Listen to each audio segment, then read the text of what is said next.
Time is supposed to be neutral. A clock doesn't choose sides. A minute is a minute, everywhere else in the world. But inside prison, time is not neutral. It is engineered, measured, weaponized. From the moment the steel door closes behind an inmate, time stops belonging to them. They no longer decide when to wake, when to eat, when to speak, when to move, or when to sleep. Even silence is scheduled. Even waiting is controlled. Inside prison, the schedule doesn't organize life, it replaces it. There are no random hours here. No later. No in a minute. No personal rhythm. Every second is accounted for, because control is most effective when it feels routine.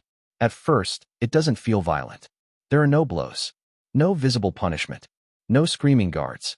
Just a loudspeaker crackling at the same time every morning. Lights snapping on whether your eyes are ready or not. A tray sliding through a slot at an hour chosen by someone you will never meet. Movement allowed, then revoked. Doors opening, then closing, on a schedule you didn't agree to and cannot escape. This is how prison breaks people without ever laying a hand on them. The system doesn't need chaos. It needs predictability. Because predictability kills resistance. When every hour is decided for you, your mind begins to shrink to fit the schedule. You stop thinking in days. You stop planning weeks ahead. Eventually, you stop imagining a future that doesn't involve a count, a call time, or a lockdown. Time becomes a cage inside the cage. In prison, freedom isn't just taken from your body. It's taken from your internal clock. You don't wake up when rested. You wake up when told. You don't eat when hungry. You eat when fed. You don't sleep when tired. You sleep when the lights allow it. And when your body resists, when hunger comes early, when exhaustion comes late, when anxiety refuses to follow the rules, the system doesn't adjust. You do. That adjustment is the point. Schedules in prison are not designed for efficiency. They are designed for compliance. Meals are early, not because it makes sense, but because hunger later keeps people quiet. Showers are short, not to save water, but to teach urgency and submission. Recreation is limited, not to punish, but to remind inmates that relief is temporary and controlled. Even phone calls, moments of human connection, are restricted to exact windows, turning love into a countdown. Miss the window, and it's gone. Over time, inmates stop asking why. They start asking, what time is it? And that is when the system wins. Because once time owns you, everything else follows. Prison schedules are built to do something subtle and devastating. They erase autonomy without creating rebellion. They exhaust without bruising. They discipline without leaving marks. Every day feels the same, but not in a peaceful way. In a draining way. A flattening way. Days blur. Weeks vanish. Months pass without memory anchors. The mind, starved of novelty and choice, turns inward. Anxiety grows louder. Depression becomes routine. Hope becomes harder to schedule. This is not accidental. This is architecture. Prison time is engineered to remove surprise, reduce identity, and replace self-direction with obedience. Even free time is measured. Even rest is monitored. Even boredom is intentional, because boredom erodes resistance better than pain.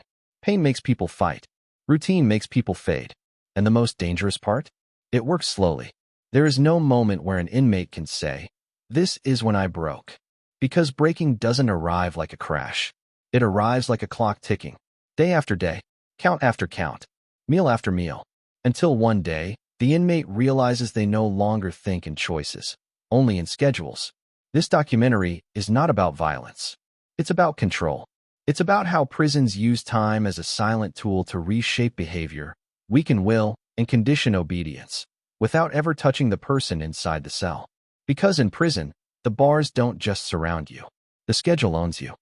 When you're ready, give me the command and I'll begin Chapter 1, where we break down how prison schedules are designed, who designs them, and why time, not walls, is the most powerful weapon behind bars.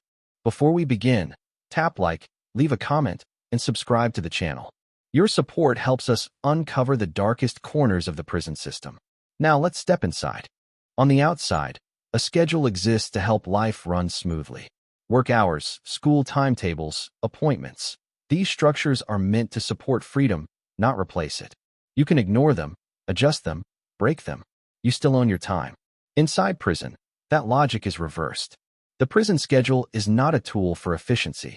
It is a behavioral control system, carefully engineered to remove independence, flatten individuality, and train compliance through repetition. Every hour is designed not around inmate well-being, but around predictability, surveillance, and power. This begins long before an inmate ever steps onto a housing unit. Correctional schedules are created by administrative planners, security consultants, and policy designers who understand one key psychological truth. Humans adapt to time faster than they adapt to force. You can resist a guard. You can resent a rule. But resisting a clock, especially one enforced by locked doors, slowly exhausts the mind.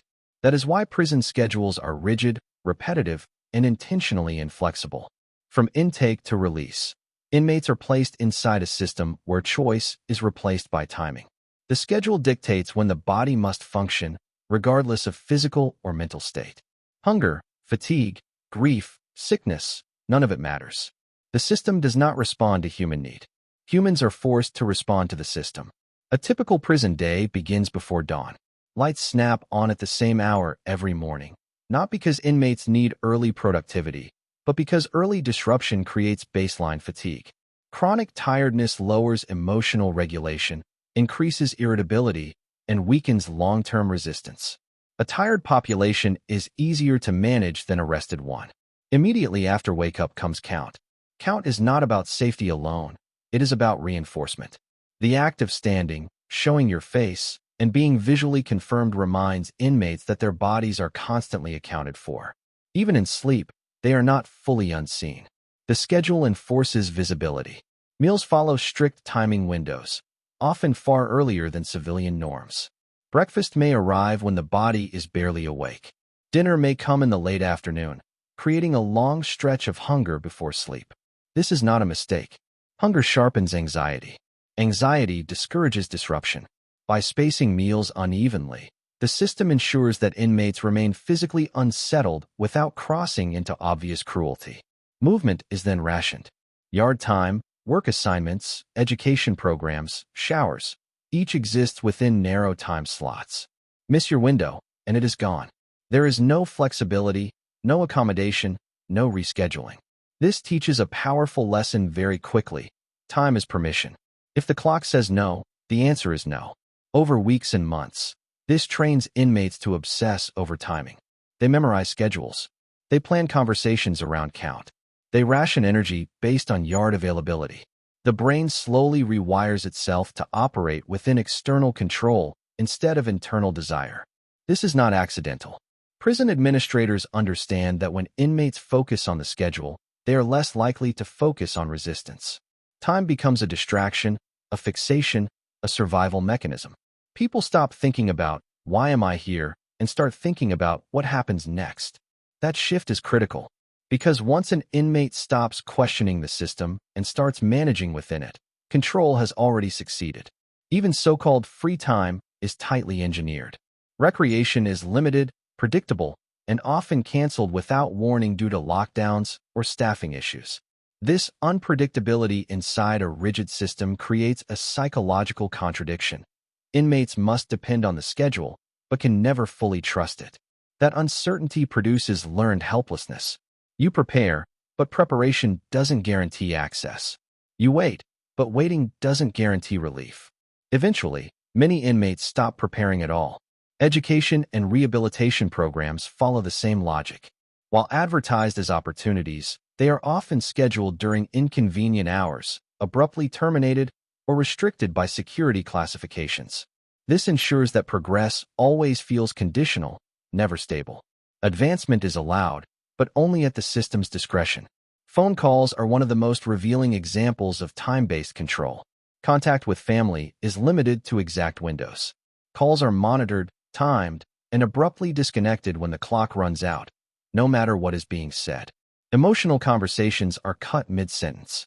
Apologies end without closure. Parents say goodbye before children are ready. The message is subtle but constant. Your relationships exist on borrowed time. Over years, this erodes emotional bonds not through isolation alone, but through interruption. Love becomes something that must fit into a countdown. Sleep, the most basic human need, is also regulated. Lights out does not guarantee quiet. Night counts, intercom announcements, door slams, and flashlight checks interrupt rest. The body never fully relaxes. The nervous system remains alert. Long-term sleep deprivation dulls memory, slows cognition, and weakens emotional resilience. Again, no visible violence. No bruises. No headlines. Just erosion. The brilliance and cruelty of prison scheduling lies in its deniability. Every element can be justified on paper: safety, staffing, logistics, order. But combined, these schedules function as a continuous pressure system that reshapes behavior without confrontation. Inmates learn quickly that resisting time is pointless. You cannot argue with it. You cannot outrun it. You cannot negotiate with it. You either comply or you suffer silently. And over time, most comply. They stop thinking in personal goals. They stop trusting internal instincts. They stop making independent decisions. The schedule becomes their compass. This is why prison control does not rely on constant force. Force creates enemies. Schedules create habits. Habits create obedience. By the time an inmate realizes how deeply the schedule has taken hold, it no longer feels like oppression. It feels like reality. And that is the most dangerous form of control there is. The most dangerous thing prison does to a human being is not isolation. It is not confinement. It is not even fear. It is sameness. Once the schedule has taken control of an inmate's body, the next phase begins quietly: the erasure of identity through repetition. Prison does not need to punish individuality directly. It simply removes the conditions required for identity to survive: choice, novelty, variation, and personal time. Every day inside prison is intentionally designed to look, feel, and sound like the day before. The same wake-up call. The same fluorescent lights. The same footsteps in the hallway. The same tray slots opening. The same count numbers being called. At first, inmates notice it. They mark differences. A different guard. A different meal. A different temperature. The mind still searches for contrast because contrast is how humans orient themselves in time. But the schedule does not allow contrast to last. Weeks turn into months, and the routine tightens. The body begins to wake up seconds before the lights turn on, not because it wants to, but because it has learned that resistance is useless. Hunger arrives before meals. Fatigue arrives before sleep. The mind synchronizes itself to the institution. This is when repetition becomes psychological erosion.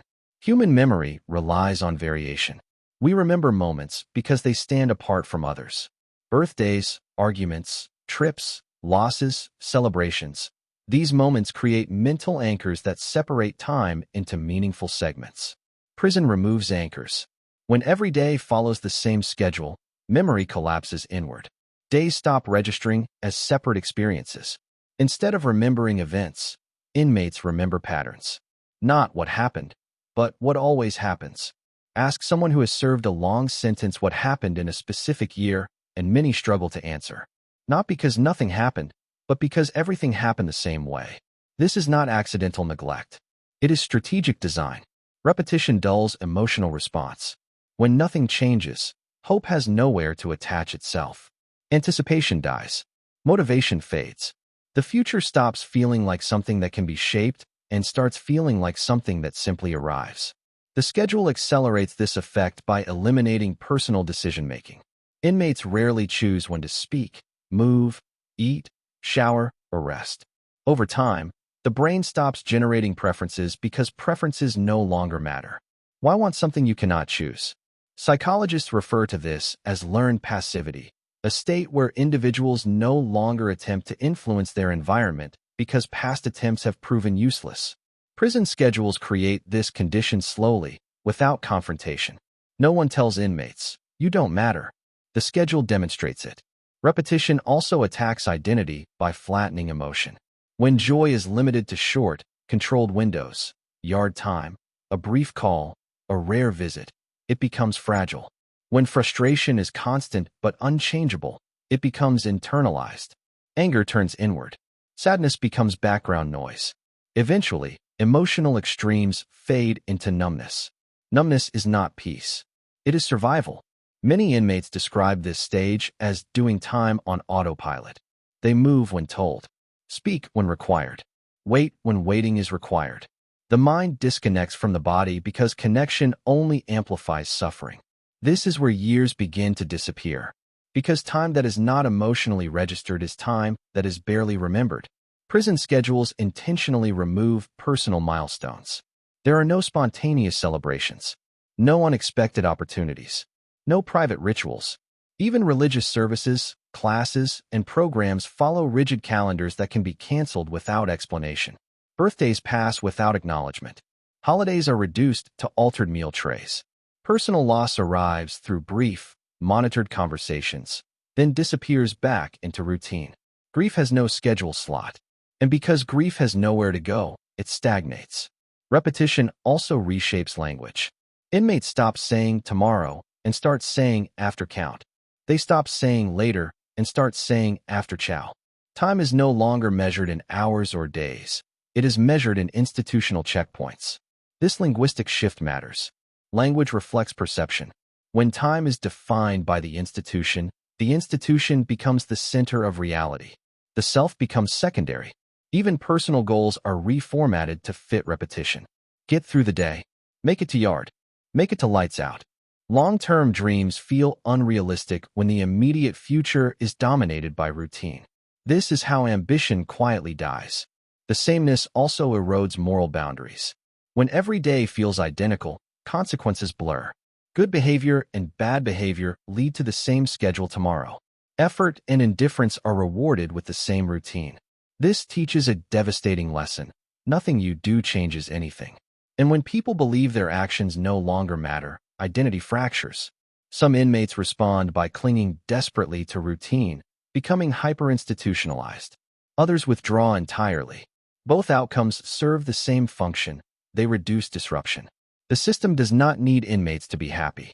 It needs them to be predictable. By the time repetition has done its work, time no longer feels like something being endured. It feels like something being erased. Years pass, but they do not accumulate meaning. Release dates approach, but they do not feel real. This is why many inmates say their sentence didn't just take years. It took the memory of those years. The schedule did not beat them. It outlasted them. And once identity is weakened, once memory is blurred, once ambition is dulled, the final stage becomes possible. Total psychological dependence on institutional time.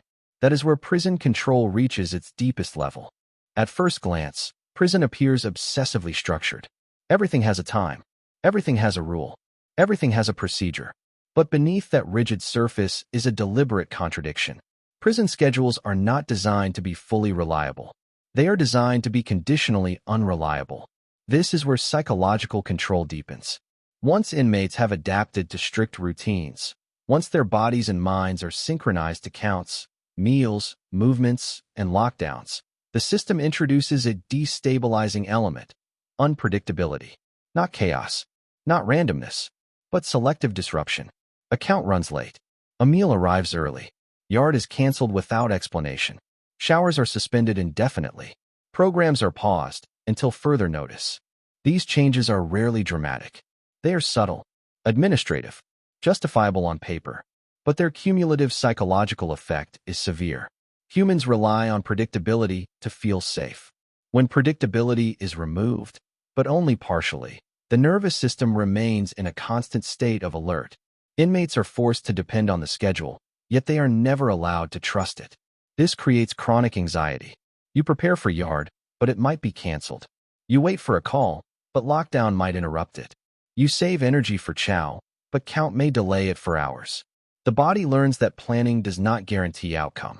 This is intentional, because when planning fails repeatedly, people stop planning.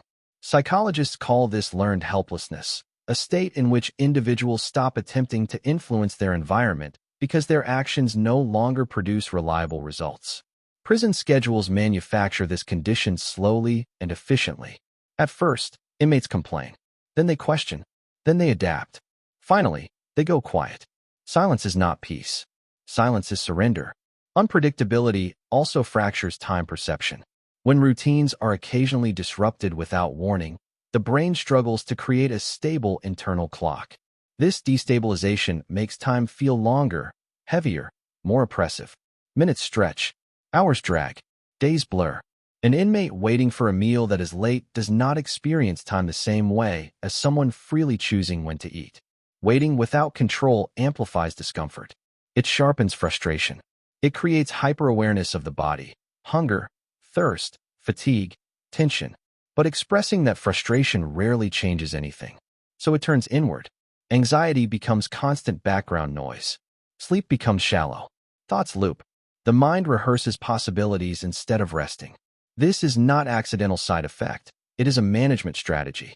An anxious population is easier to direct. Unpredictability also reinforces hierarchy. Guards and administrators control not just movement, but expectation. They decide when rules apply strictly and when they are flexible. This reinforces authority without confrontation. If inmates knew exactly what would happen every day, they might challenge it. If they never know what will happen, they simply wait. Waiting is compliance. This is especially visible during lockdowns. Lockdowns can occur for countless reasons: staff shortages, searches, incidents elsewhere in the facility. Often, inmates are given no explanation. They are simply told to return to their cells and wait. Hours pass, sometimes days. The lack of information is more damaging than the confinement itself. Humans can endure hardship when they understand its purpose and duration. Uncertainty removes both. When will it end? Why did it start? What happens next? These unanswered questions create mental pressure far greater than physical restriction.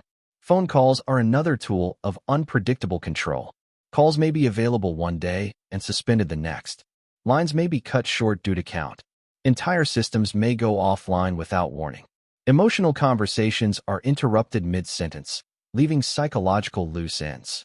This trains emotional restraint. Inmates learn not to open up too much, not to hope too hard, not to expect consistency. Hope becomes dangerous when it can be revoked at any moment. Programs and privileges follow the same pattern. An inmate may work for months to qualify for a class, job, or housing unit, only to lose access due to administrative reclassification or facility-wide policy changes. No misconduct required. No explanation owed. Effort does not guarantee stability.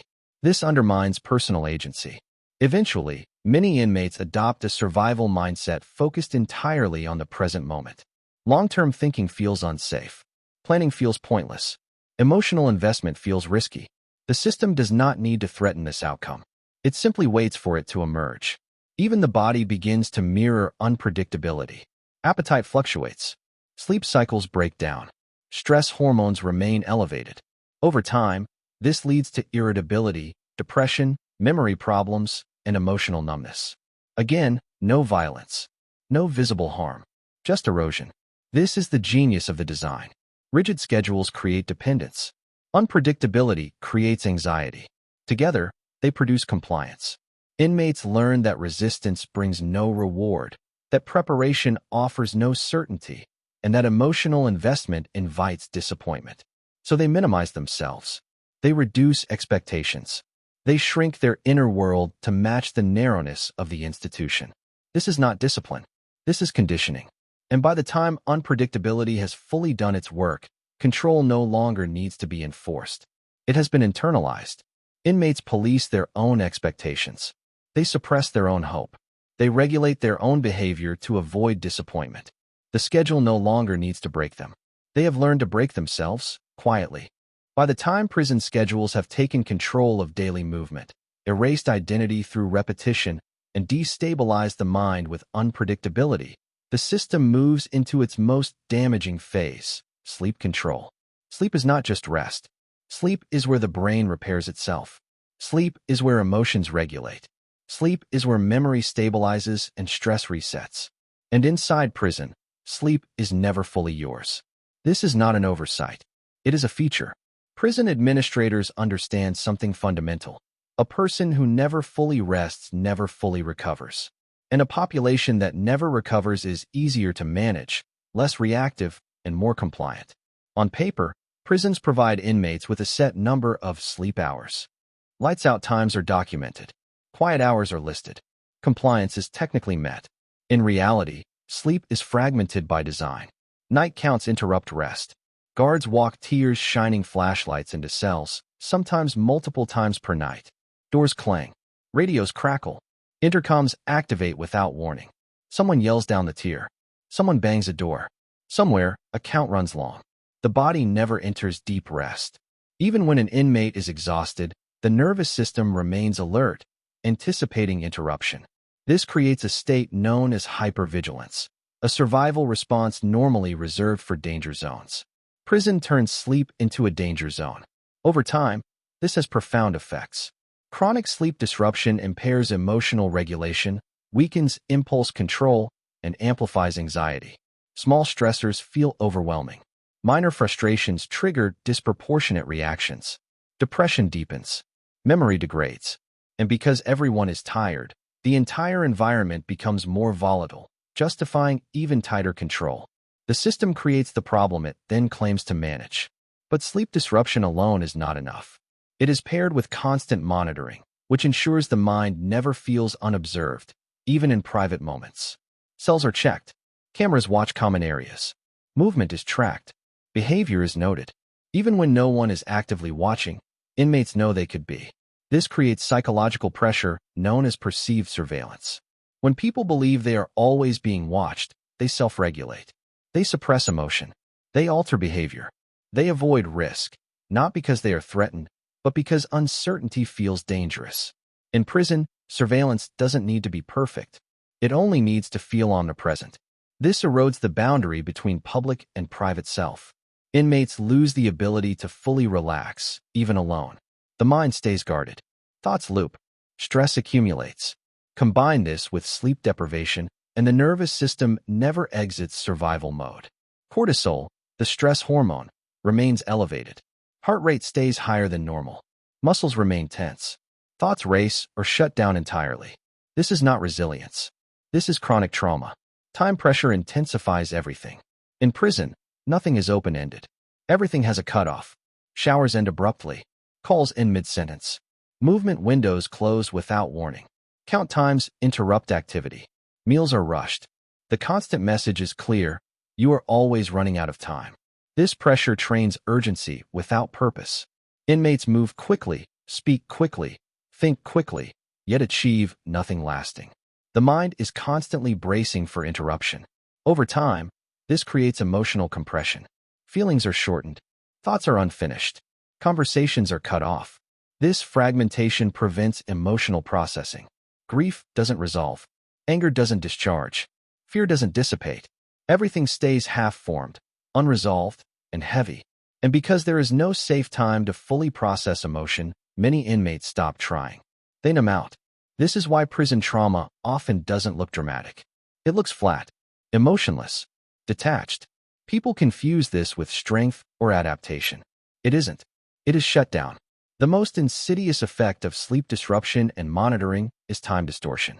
Without proper rest, the brain loses its ability to accurately track time. Days feel longer while years feel shorter. Time stretches painfully in the moment, then collapses in memory. This creates the sensation of being trapped in an endless present while simultaneously losing years of life. Ask former inmates why their sentence feels unreal in hindsight, and many describe this exact phenomenon. It felt like forever while it was happening, then suddenly it was gone. That contradiction is the result of neurological exhaustion. A tired brain cannot encode memory properly, and memory loss serves the system. When time is not remembered, it is not reclaimed. When years are not remembered, they cannot be mourned. When loss is not fully felt, anger is muted.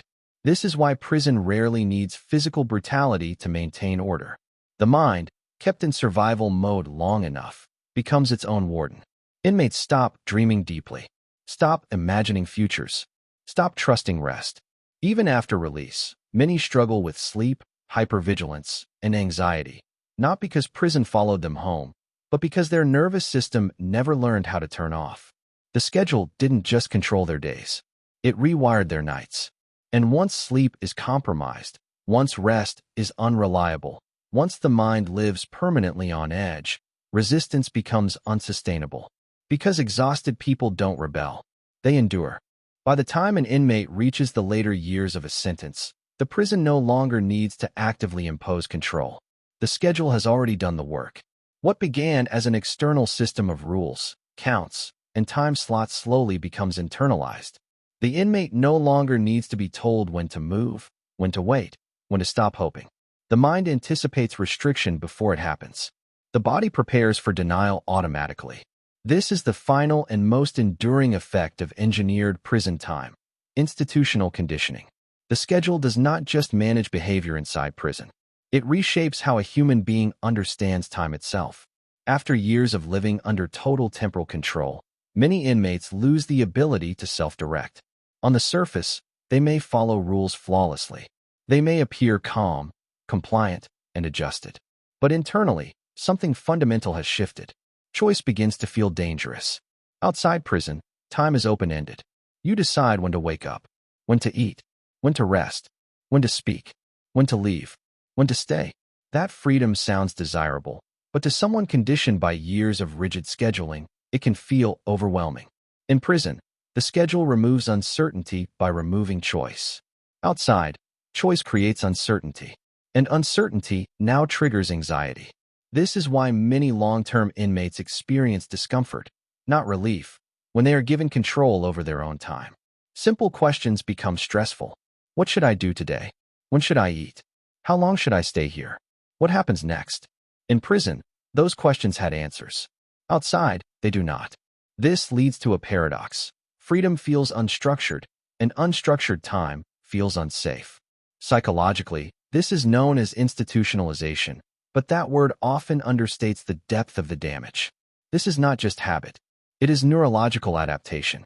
The brain, conditioned to external control, reduces its internal decision-making systems. Planning muscles weaken. Initiative feels unnatural. Motivation no longer activates automatically. Instead of acting, many people wait, because waiting is what kept them safe. Inside prison, waiting was survival. Outside, waiting becomes paralysis. Another lasting effect is time compression. Inmates learn to think in short windows, count to count, meal to meal, day to day. Long-term planning feels abstract, unrealistic, even pointless. Goals that require patience and uncertainty, education, careers, relationships, feel fragile and intimidating. Why invest in something that might be taken away? That mindset did not originate in freedom. It was trained. Prison schedules teach a brutal lesson over years. Nothing belongs to you permanently. Programs end. Privileges vanish. Access changes without warning. Even progress is conditional. So when someone is released, they may unconsciously avoid commitment. They hesitate to plan. They sabotage opportunities, not because they don't want success, but because success feels temporary and unsafe. Time control also reshapes emotional pacing. In prison, emotions had to be suppressed, delayed, or compressed to fit narrow windows. You learn not to react immediately, not to feel fully, not to expect closure. Conversations were cut off. Grief had no space. Joy was brief. Outside prison, emotions return without schedule restrictions, but the nervous system doesn't know how to process them. Anger feels explosive. Sadness feels overwhelming. Joy feels suspicious. Without institutional boundaries, emotions spill unpredictably. This often leads to withdrawal, irritability, or emotional shutdown. People mistake this for personal failure, but it is learned adaptation. The schedule trained emotional restraint for survival. Freedom demands emotional flexibility. That transition is rarely supported. Perhaps the most damaging legacy of controlled time is identity loss. In prison, identity is stripped down to numbers, routines, and roles. Over time, people stop asking who they are and start asking what time it is. The self becomes secondary to the schedule. After release, rebuilding identity requires experimentation, mistakes, and self-directed time. But for someone whose internal clock has been owned for years, experimentation feels reckless. Mistakes feel dangerous. Idle time feels threatening.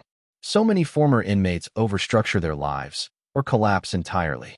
Some seek rigid environments, tightly scheduled jobs, strict routines, authoritarian structures. Others drift without direction, overwhelmed by the absence of boundaries. Both responses come from the same source. Time no longer feels like a personal resource. Even sleep remains affected. Many former inmates struggle to rest deeply. Their bodies wake early.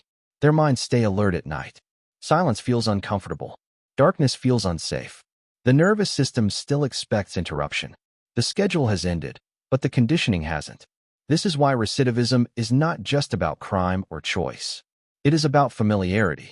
Prison, for all its harm, offers structure, predictability, clear rules, defined time. For someone whose internal sense of time has been dismantled, that structure can feel stabilizing, even if it is oppressive. Freedom, by contrast, demands self-regulation. And self-regulation is exactly what the prison schedule eroded. This is the final truth most people never see. Prison does not simply remove years from a person's life. It reprograms how those years are understood. Time inside is not just served. It is absorbed. And when someone walks out of prison, the doors may open, but the schedule does not disappear overnight. It lingers in habits, fears, reflexes, and expectations. The clock no longer tells them what to do, but the conditioning still does. That is how a system controls without touching. That is how a schedule becomes a weapon. That is how time, once owned by the institution, continues to own the person long after release. Prison is often described as a place of walls, bars, and locked doors. But those are just the visible parts. The real prison is invisible. It lives in time. This documentary wasn't about violence, brutality, or spectacle. It was about something quieter and far more permanent. It was about how prison uses schedules to do what force cannot: reshape the human mind without leaving a mark. From the moment an inmate enters the system, time stops being personal. It is no longer something you spend, enjoy, waste, or control. It becomes something you endure. Every hour is decided. Every movement is permitted. Every need is delayed or denied based on a clock designed by someone else. Day by day, that clock teaches obedience. Not through fear, but through repetition. Not through pain, but through predictability. Not through chaos, but through control. The schedule teaches when to wake, when to eat, when to speak, when to wait, and when to stop expecting more. It erases individuality by making every day feel the same. It creates anxiety by breaking its own rules just often enough to destroy trust. It exhausts the body by denying real rest. And finally, it rewires the mind until freedom itself feels unfamiliar. By the time the sentence ends, the bars may open, but the conditioning does not vanish. Former inmates don't just carry memories of prison. They carry its rhythm. They wake early without reason. They struggle with open-ended days. They hesitate to plan. They wait for permission that never comes. The schedule taught them that time was not theirs. And that lesson is hard to unlearn. This is why prison control doesn't need constant force. The most effective systems don't shout. They don't strike. They don't rush. They wait. They repeat. They outlast. Time becomes the enforcer. Routine becomes the restraint. And compliance becomes survival. Understanding this doesn't excuse crime. It doesn't erase responsibility. But it does reveal a truth most people never see. Punishment doesn't end at the gate. The way time is engineered behind bars continues, shaping lives long after release. Because when a system owns your time long enough, it doesn't just confine you. It teaches you how to live without freedom. And that may be the most powerful sentence of all.